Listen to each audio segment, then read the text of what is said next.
You are looking at a brand new DeWalt D24000 wet tile saw. And if you've bought one of these, you already know how horrible these owner's manual is here, and especially in regards to assembly. There's mistakes in here, and as you look in here, there's a bunch of line drawings that are hard to make out. And really, folks, we're living in the 21st century here. Why are we still dealing with cartoons and line drawings and hieroglyphics and stuff like that when we should be dealing with video? So that's why we decided to create this video assembly instructions for you here to help you assemble your brand new DeWalt D24000 wet tile saw. And that all starts right now.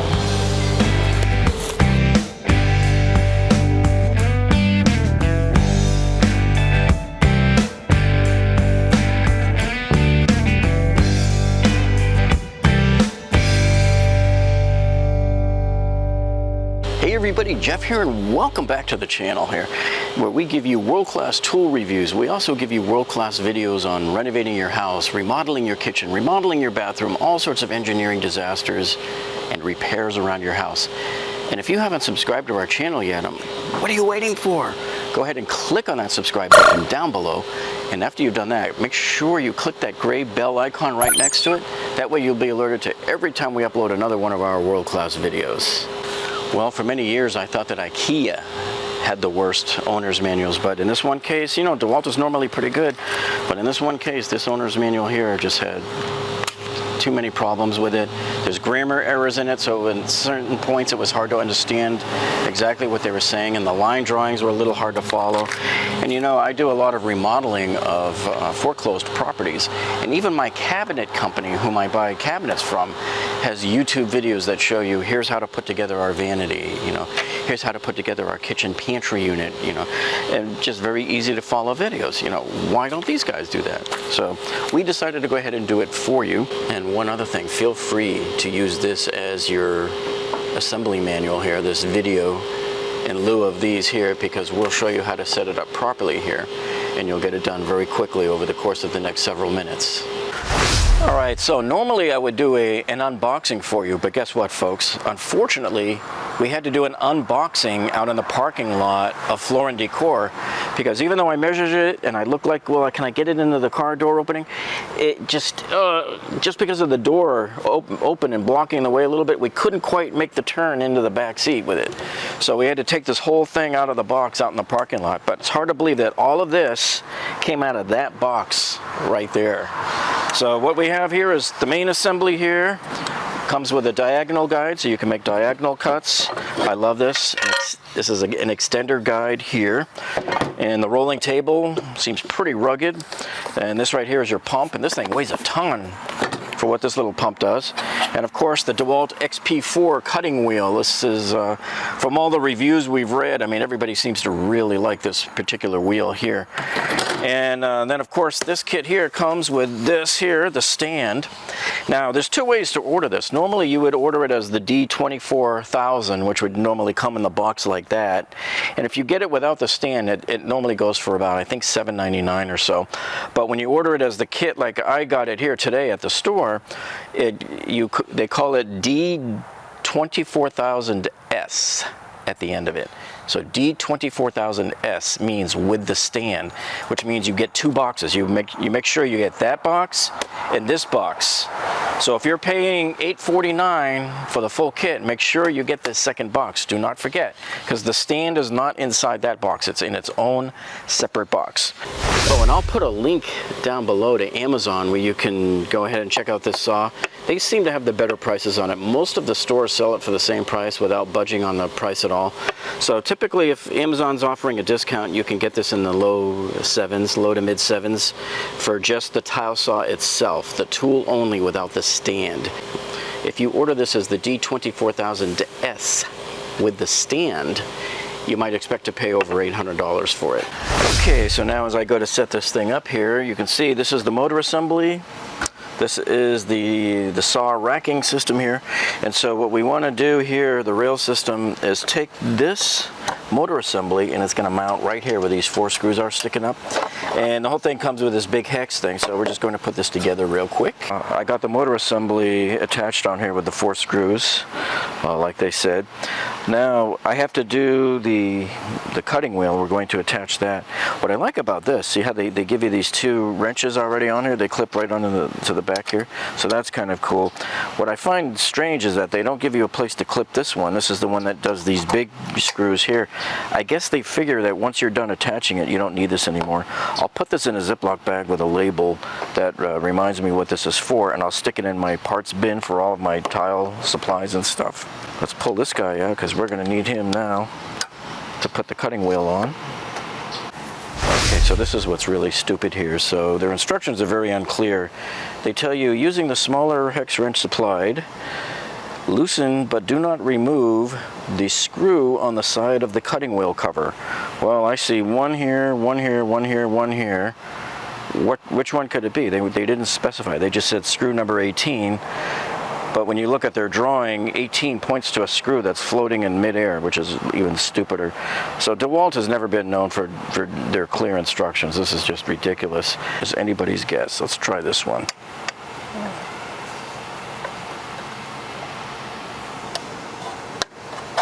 Yeah, so move the flap towards the rear here, get that out of the way. This nut's already loose. Otherwise, in normal situations when you already have a blade on there and this is tightened down, you would push this lock release button right here. This is the spindle lock button, which is located right here on the side of the motor. You would push that in and then you could loosen it. It locks down the spindle. Then you could loosen that with your wrench. Okay, so you pull off the nut here and you pull off one of the discs, leave the other one there because you're supposed to sandwich your cutting wheel in between the 2 plates.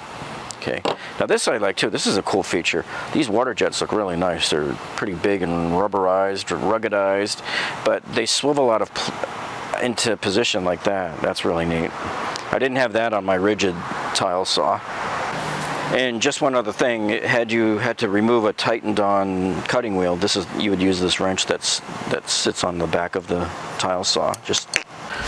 Okay, so now you take your XP4, you put it on there, but make sure your direction of spinning here, see this arrow here?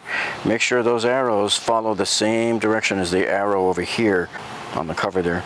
So you just go ahead and slip it in here, put it on the spindle.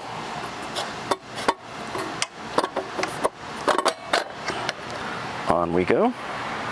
You stick your plate on there, which is keyed to fit over the arbor. Then you tighten down your nut here. Okay, so now here's my favorite part. So all you do is just push in the locking button there, and now you can tighten this. You can tighten it down real good with the wrench. And what I like about this, as opposed to my old rigid tile saw, was the rigid, I believe I had to use 2 wrenches to tighten it down. So having that locking mechanism there is beautiful. Having that spindle lock to be able to tighten down your cutting wheel blade here on the tile wet saw is just beautiful. Okay, so now to remove your blade, all you have to do is push the spindle lock button over here like this. Put the wrench on there. And now that the spindle is not going to spin because it's locked, see, you find that point where it locks, then you can use the wrench here and loosen it. And there you go. You pull off the locking plate there, and there you go. Okay, so now that you have your DeWalt XP4 tile blade in place there, you then take the cover here and you slide it back down into position right there where it's supposed to go there, and you tighten that screw right back up there. That's their screw number 18. That DeWalt did such a terrible job of indicating where it was in the owner's manual, but now you know where it is, and you just tighten him down. So now the lid is pretty much not going to go anywhere. And this is what I warn people about. Always make sure you put those wrenches right back or you're going to lose them. You will definitely lose them if you don't put them back immediately. 100% guaranteed in writing. And that's where you store them. Okay, so now for installing the cutting cart here, the rolling cart here, the tray. This is again where the instructions break down, because they really don't do a good job of telling you how to get this on here. But what you have to do is, you see this black bumper right here? This tab has to go past it. So you got to sort of have it at an angle, and at the same time this L-shaped tab on this side has to fit right underneath in there.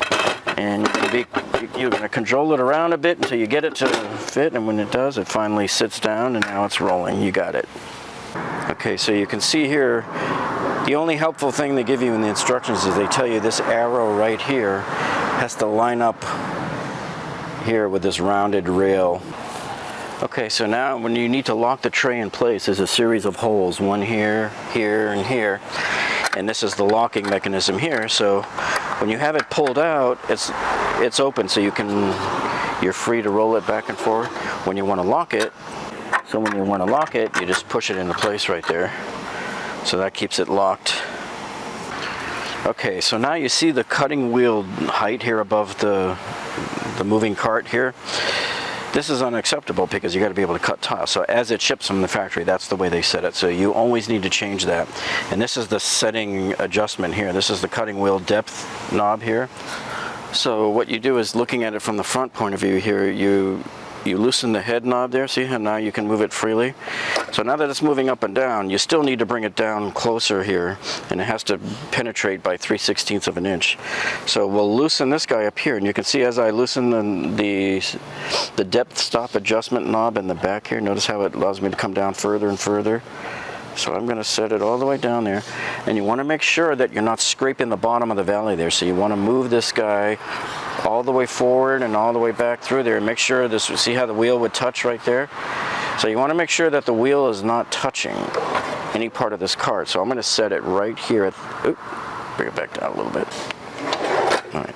So you want to make sure that the bottom of that wheel is not touching any part of that cart, that rolling cart there. Okay, so once you get it there, you tighten the wing nut over here to set the stop adjustment knob there into place. So now that it's set where it belongs, where it needs to be, I've got it all the way down. I'm going to tighten the head nut. Going to tighten the head knob here, and you keep testing it. Double check. Okay, so next we're going to place this edge guide here onto the cart. See how these two pins line up to there? And once we get it in place, there's a tightening knob right here that we'll use to tighten it into place. So we'll just slide that right in there and tighten it up. So this is something that I wish my older rigid saw had, because when you're doing longer tiles, this gives it an extra support. That's really nice. You don't have to sit there and balance with one hand while you're trying to make a cut. Okay, so if you look here, I've set the blade depth to what they said was 3/16 of an inch, and then they want you to run the cart here all the way through the blade to make sure that it doesn't hit anything, right? But I wanted to show you right here, this is the most critical part right here. You need to make sure that the blade is above that metal piece right there, so that you don't hit it. You don't ever want this blade spinning and then hit it. And likewise, at the bottom of this valley here, this groove here, you don't want the blade scraping the bottom of that. But here's the problem here that we found when we were doing the testing. Like it says to push the cart all the way through. Watch this. You see that? It's snagging right there on something. So let's take a look. The problem is right here. You can barely see it, but there's a shiny piece of plastic sitting right here at the front end of this guard here on the cart. See, so when you move it, the blade is scraping that thing, even though I've got the blade set at the depth that they told us to set it at, right? So why is it hitting that? That is a sacrificial part, and the first time you cut, it will cut into that piece, and then it won't cut into it ever again. It's a one-time. All right, so what you're looking at right here is the cut indicator. You see that little tiny slot right there, that cut in the black plastic piece there? So the very first time we turned on the saw, I ran the cart all the way up and pushed it so that the saw came right through here, the saw blade. You know, the cutting wheel comes right through this point, and it makes that mark for you. That very first time that you operate the saw here, it creates that little channel for you, and that is your cut indicator. And if you need to adjust it, you can unlock it here and then make the adjustment. But normally, once you make that cut, that should be pretty much it. You don't really want to move that any. Okay, now here's something that I really love about this saw here, and that is this rear water pan here. And so the way the water pan works is that you just kind of rest it on top here and slide it back. And then once you've got it rested on there, you slide it back, and I like this feature. It kind of slides under the feature there, see that? And once it slides in, you rest it down and push it all the way back into the sort of locks and rests into place, sort of like a cantilever effect. So there it is in all of its glory with the rear water pan on there. So now how much would you pay? But wait, don't answer that question yet, because there's more. What makes these instructions so terrible is they really don't tell you how to put this thing on here. They leave it to you to figure it out. And this one's really tricky. This is one of the trickiest attachments I've ever seen here. And so the way this is supposed to go on is you got to make sure that this hook right here lands inside. There's a channel right here, so it's got to go inside that channel, so it's really tricky. So it has to go in that channel like that, and once it's in, you then back it out a little bit and rotate it so this guy goes below that tab. Okay, and then once he's below that tab, then you can kind of push it in a little bit, and that's it. So all it says here is install the rear water attachment, and then the next step is to install the cutting cart water attachment. That's the side piece we're talking about right now. Doesn't say how to do it, all it says is install it. That's nice. Okay, so here I'll show you again close up on the side here. So this has to go in like that. It rests right on the hook. Then you lower this piece here to go below there, and then you push it in there, and it's still not all the way in, so you just give it a little nudge. See, and now it's in, and that's all there is to it. And then to pull it out, it just kind of slides right out like that. So you get the hang of it. You have to kind of play with it a little bit. It goes on okay. But they're not very clear about that in the instructions, that's all. Okay, so I managed to play with it a little more, and you can get it on there with it. You just have to really cajole it and play with it some, see? So you can get it on there with this part still on there. All right, so this right here is really where the genius comes in on DeWalt's part, because this is much, much better than my rigid saw. So my rigid tile saw does not come with this rear water tray right here. And my rigid tile saw also does not come with this side water tray here as well. So what's really cool is as you're cutting tiles and the water is spraying, it lands on this tray and rolls right back into the tank. You can't get any better than that, folks. And I like the way that it slants upward so that any water that tries to spray out, most of it's going to get caught right here. And then likewise, if you're cutting a long tile in this direction, and normally the water drips off down the side, and so it'll drip into the pan right here, and there's a little hole back in here. All right, so you see this hole right back here? It's about 2 inches long and about a half inch wide. And what's cool about that is as you're cutting the tile, the water sprays on here and rolls down and goes in down that hole and back into the tank. So it's pretty much conserving all of the water in the tank. You're not losing any of the water, and you're not spraying the surroundings all around you. So here again, you can see the motion of how the water pan works here. It travels along with the cart, so as you're cutting tile, the water will drain out of here and back into the tank. Another really good feature here on this tile saw that the rigid tile saw doesn't have are these rubber flaps here. I just call this a shroud, basically. So this also keeps a lot of the water from spraying out in front of you. So whenever I had my rigid tile saw, if I operated near a wall, I would tape a bunch of plastic sheets right onto the wall in front of me and then let it drain down into a pan on the floor. Here, you don't even have to worry about that. You can operate this tile saw inside. All right, so you're not out of the woods yet, because now we have to align the cutting wheel there with the moving cart here. So as you look down the line here, you can barely see here, this thing's not really in the center. I really want my cutting wheel to be right smack dab in the middle of this channel here. That way you don't run the risk of it ever scraping the side there. You can see it's too close to the left side, and actually right here I think it's actually touching it there. Maybe not, but it's pretty close. So the way we remedy that is by using a carpenter square here. I'm going to set it on the cart and bring it flat, completely flush against this front rail here, see? And then we slide it over here, just bring it right near the blade. And what we want to do is See, is it consistent gap? See that little gap that's right up there at the blade there, between the blade and the square there? You want to make sure that gap stays consistent as you push the card all the way through. And so what I can see here is, as I get closer and closer to the beginning here of the square, the blade is getting closer and closer to the blade, to the square. So I don't like that. We want to adjust that and put it more into the middle.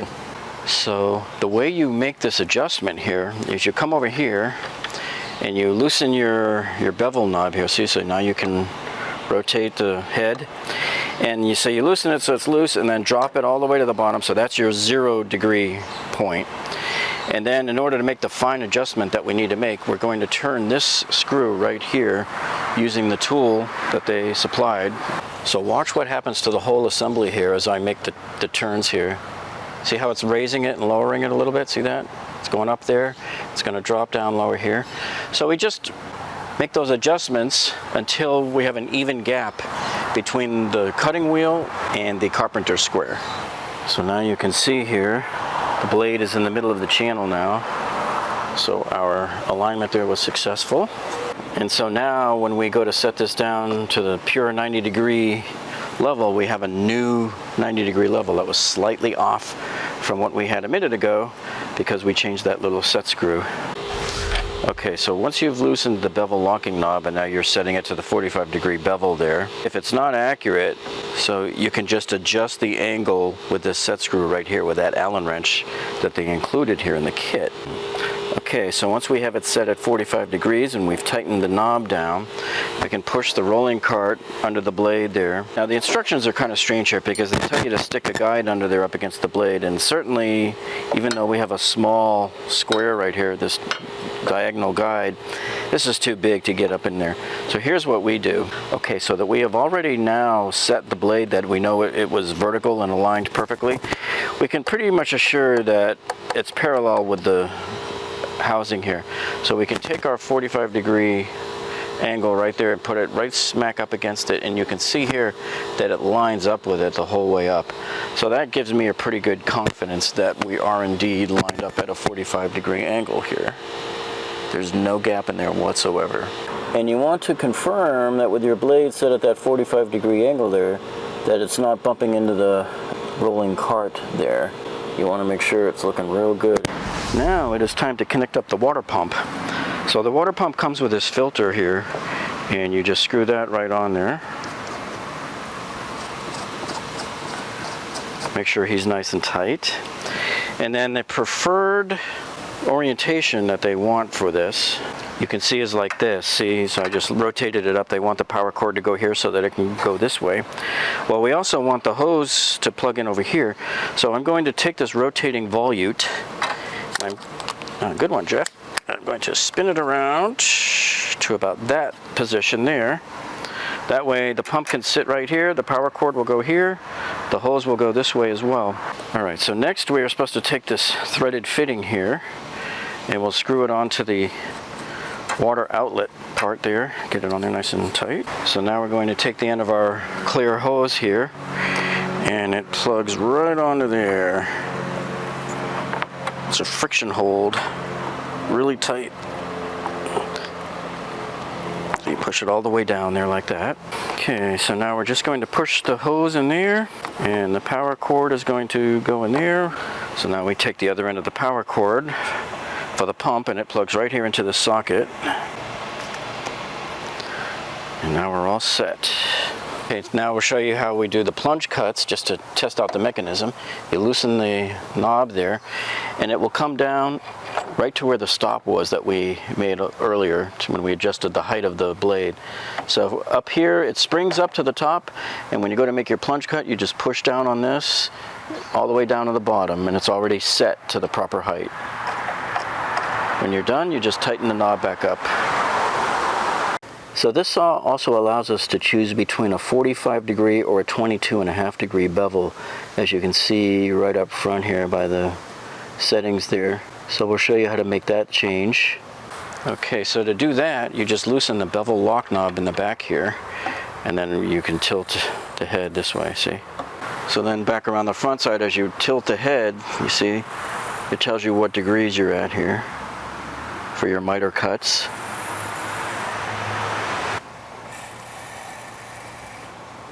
So there's if you wanted 45 degrees, or let's say you wanted 22.5 degrees, or just perfectly straight up and down. Okay, now let me show you what I like about this table that makes it so sturdy. See how I can't even get it to move side to side? It's nice and perfectly rigid on there. That's because what you have here is this sort of a pulley wheel right back in here. So that pulley wheel is sitting right on this round rail right here, see? So it doesn't have anywhere to wiggle. And then on top of that, the leftmost wheel here, it sort of rides on the underside of the track here. You'll see it as it goes in there. See, there's the entry point right there. There's the entry point right there where the wheel goes right under the track, see? So it has a good, stable, anti-rotational setup there where it can't really budge either way. That's nice. It keeps it nice and level on the track. Then over here on the right side, you can see how the right side wheel just rests on top of the track.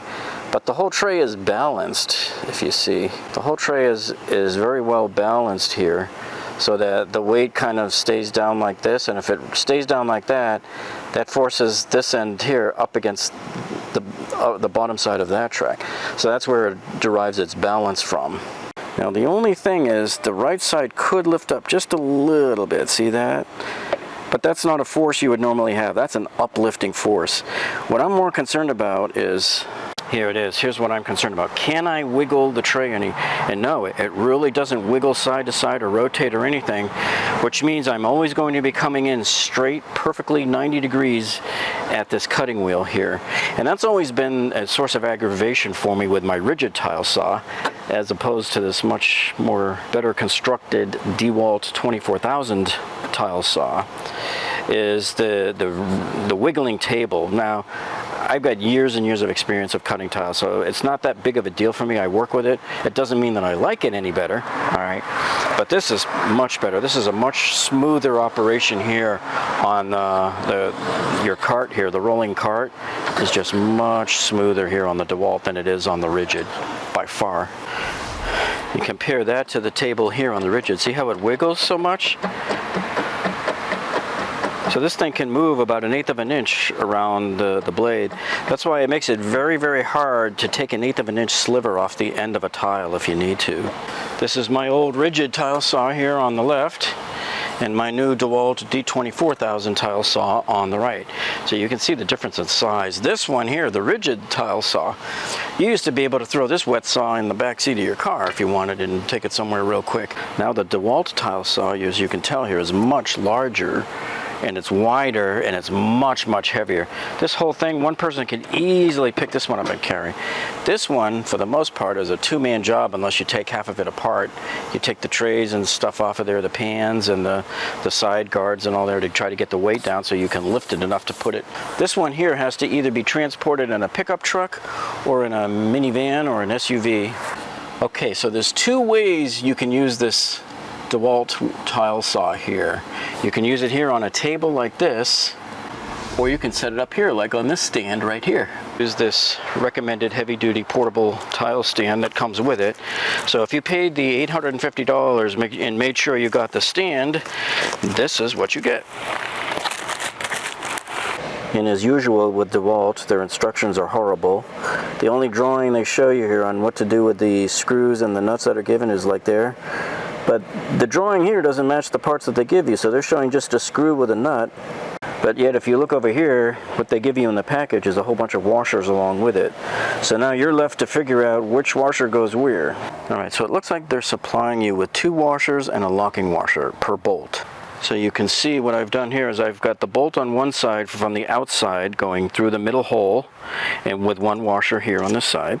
Then I'm going to take a second washer on this side here, and then a locking washer, and then one of the locking nut, and put it on. And I think that's the way I'm going to do this one, because remember, the instructions don't tell you which particular order. I'm going to leave these loose until I can flip this back over and see if I like this height. I wanted this to be as much of an instructional video for you to put this together due to the poorly written assembly manual here by DeWalt. And so now we're ready to fill it up with water and fire it up. Okay, now right here in the front of the water pan here is where the drain hole is, and the drain is attached to this rubber strap here. The way it works is you just plug the hole, and I'm not a big fan of this, and I'll tell you why, because it can sometimes take a lot of pressure to get that thing to go down in there and to stay in there. So if I just, if I just stick it in there like that, that's not going to be good enough. You really want to wedge it in there good. So they're relying on your ability to get it wedged in and then to turn the wheel here, but then this kills your fingers. So it's like, I don't know. Maybe you use a pair of pliers so you don't keep killing your hand. But see, it doesn't really hold all that good unless you loosen this guy up pretty good, force him down in there pretty good, and then twist him pretty good. And you really do need a tool. This thing is pretty tight to turn with your bare fingers, and it digs into your fingers, see? I mean, if this thing ever popped loose on you with 5 gallons of water in there, you would sure as heck hate for 5 gallons of water to run all over the floor if you're doing this inside a house. The recipe calls for 5 gallons of water, which if you're using the Home Depot's Homer bucket here, it's about 1 inch from the top.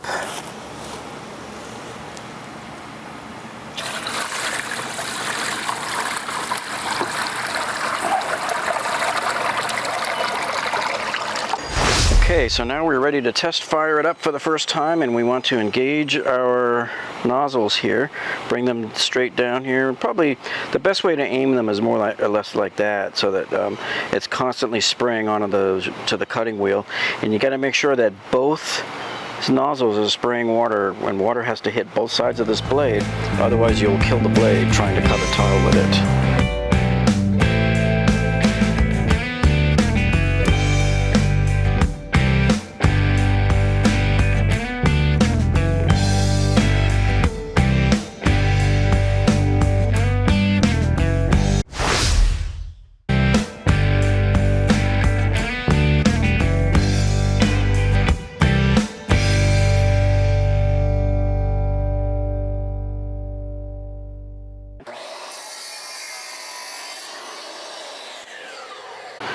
Okay, so here's the marble. Now it feels, just super smooth. So it was a good clean cut. I don't really see any chipping. You barely see a little bit of sawtoothing right here. You could easily sand that down with a sanding block. And again, this cut is like nice and square here on the corner of the carpenter square. Okay, now we're going to do natural stone mosaic.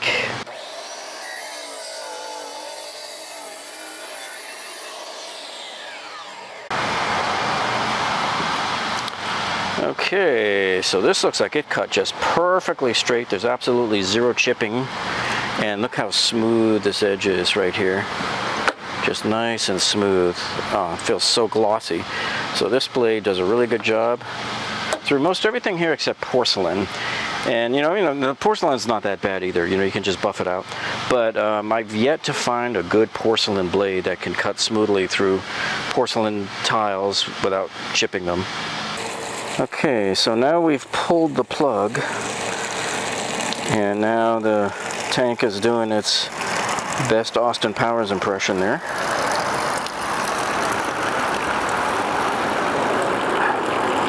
And then you want to make sure you rinse it out really good afterwards. Okay, now to pack up all of your pans here for transport, DeWalt gave us this sort of a half-baked solution here. It works, but it's not perfect.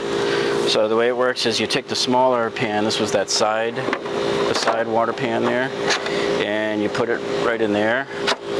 Kind of fits down on that well a little bit, not all the way. And then you take the rear water pan here, and you can see it here, this tray. See how the two legs fit right into those little openings there, where the brackets are there? And then it just sets right down like that. So just kind of, it doesn't snap down or anything. Now this is kind of foolish here, kind of dumb. I have no idea what this metal clip is. If any of you know, let us know down in the comments below. So I called DeWalt's engineering team, and they couldn't even tell me what this thing is. Oh, great. So it's not documented in the owner's manual. They have no idea what it does. I have a feeling maybe it's got something to do with clipping these guys, but it has a limited range of motion. And okay, so maybe if you bring it over here, there's just no way to make it clip onto anything. So I have really no idea what this thing is. It's completely useless for us at this time. So Just leave that right there. Just wanted to point that out to you in case you were wondering what that does. I'm also a stickler about cleaning off all of my equipment afterwards, making sure everything's nice and clean. No old material or splashes anywhere.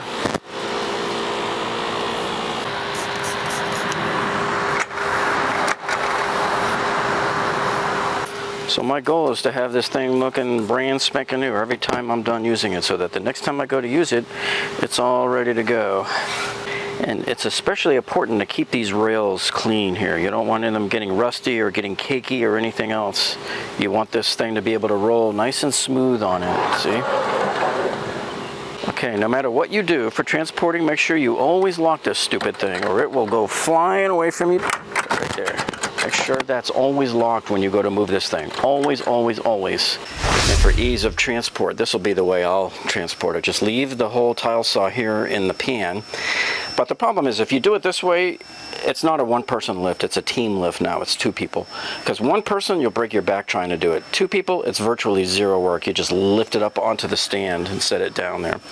So that's, I think, a lot easier than constantly taking everything apart. And besides, if you have to set this down like in the back of your truck or SUV or whatever, it's easier to just have it flat on inside the pan resting in there. So I've been collecting up a bunch of new DeWalt tools the last month or so. Okay, so here's an undocumented feature here. This is not covered in the owner's manual, at least not the one that came with our tile saw here. But they have like this little storage compartment here on the underside of the tile saw pan, and it's most likely to help you store this guy when he's not in use here. And best we can tell, it probably goes in like this. That would be our best guess. And then the diagonal guide here, it's not quite an exact fit. So you could probably cajole the two of them to fit in there to make them peacefully coexist. Okay, so here's your on-off switch, and you can see here, just, you know, normal on-off, on-off. So what is so different about it? It looks pretty normal like any other on-off switch, except if you take a look around the side of it. So if you just go a little bit to the side here and take a look here, what do you see there? Do you see that? What is that? Well, that right there, folks, is a great new feature that they have here on this. And this is a security locking loop here. Once you turn this thing off, see, now you can run a padlock through there to keep unauthorized people from ever turning this thing on. Now, of course, you can unplug it and stuff like that. But, you know, what if a kid comes by, or what if somebody, you know, some other contractor is nearby, you go to lunch and you don't want them using your wet saw here. Maybe they decide to plug it in and let's have some fun with it. And you don't want somebody who's unauthorized or untrained on it to get on here and kill themselves or cut a finger off or something. So that's where you can put a lock through this. So the problem is, it's really, you just have to know that you can only put it in one way. It fits only one way. A long neck padlock has to go in from the front like that, and it's still a little tight getting it in. And then you would just put it in like that and then lock it. See? So you make sure it locks. Yeah, so there we go. So now we're nice and secure. Now if you leave the job site to go to lunch, now your tile saw is nice and secure, and you know that nobody can turn it on you, regardless of, even if you unplugged it, doesn't always necessarily mean you're completely safe from somebody coming and just plugging it back in. So a lot of times people don't want to tear down their tile saw, and there may be other trades working there on the same day or something, and you just want to leave it set up, or maybe you're operating inside a client's house and you're set up in the living room with it, and you don't want any chance for any kids to get in there and play with it at all. And so this is a good method of securing it. Well, I hope you're liking the video so far, and if you did, hey, go ahead and smash that like button down below there, that thumbs up. That tells the world that you like us, and it also helps our videos do better as well. And if you have any questions or comments, make sure you leave them down below, because we answer every single one of them for you as well. And while you're out of here, make sure you click on that subscribe button down below, and then click the bell icon next to it so you'll be alerted every single time we upload a new video. And then you're going to see some videos related to this coming up here at the end screen. Those little thumbnails, just click on those to watch the next video. And we thank you so much for joining us today, folks, and we will see you on the next one.